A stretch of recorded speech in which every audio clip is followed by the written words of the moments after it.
Hi friends, good evening everybody. అలా మా నాన్న ఎన్నో కష్టాలు పడుతూ నలుగురు కుమారులను చదివించడం జరిగింది.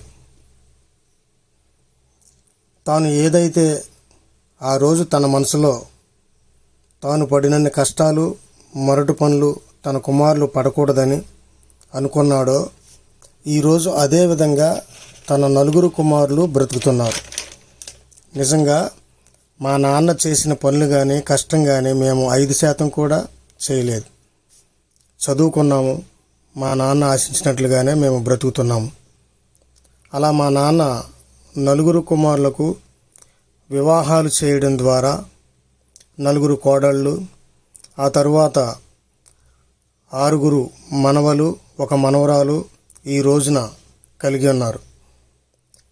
ఆ విధంగా ఒక్కడిగా జీవితం ప్రారంభించి ఇవాళ ఇంత పెద్ద కుటుంబాన్ని ఏర్పరచడానికి కారణమయ్యాడు మా నాన్న. ఆయనకు ఎవరు చెప్పేవాళ్ళు లేకపోయినా ఎదుటివారి జీవితాలను చూసి నేర్చుకున్నాడు. క్రమశిక్షణాయుతమైన జీవితాన్ని జీవించడం వల్ల ఈరోజు కుటుంబాన్ని మంచి స్థితిలో ఉంచగలిగాడు. థ్యాంక్ యూ వెరీ మచ్ నాన్న. నీ రుణం తీర్చుకోలేనిది. నీ కడుపును పుట్టడం నా అదృష్టంగా భావిస్తున్నాను. జన్మజన్మలకు నువ్వే నాకు నాన్నగా ఉండాలని ఆ దేవుని ప్రార్థిస్తున్నాను. నువ్వే నా ప్రత్యక్ష దైవానివి. ఎందుకంటే నాకు జన్మనిచ్చావు, విద్యాబుద్ధులు నేర్పించావు, అనారోగ్యంగా ఉన్నప్పుడు డాక్టర్ దగ్గరికి తీసుకువెళ్ళి చూపించావు.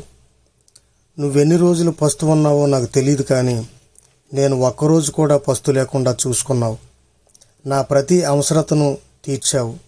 అందుకే నువ్వే నా ప్రత్యక్ష దైవానివి. థ్యాంక్ యూ వెరీ మచ్ నాన్న. ఓకే, ఇకపోతే ఈయన నా చిన్న కుమారుడు లిఖిత్ కుమార్ వాళ్ళ తాతయ్యతో ఫోటోను షేర్ చేసుకుంటూ ఉన్నాడు. ఇది ఒక మధురమైన జ్ఞాపకంగా ఉంటుంది. అలాగే ఈ ఫోటోలో నా పెద్ద కుమారుడు భరత్ కుమార్ వాళ్ళిద్దరూ కూడా వాళ్ళ తాతయ్యతో ఫోటోను షేర్ చేసుకుంటూ ఉన్నారు. మరి ఇది ఒక మధురమైనటువంటి జ్ఞాపకంగా ఉంటుంది. ఓకే ఫ్రెండ్స్, మరి విన్నందుకు మీ అందరికీ ధన్యవాదాలు.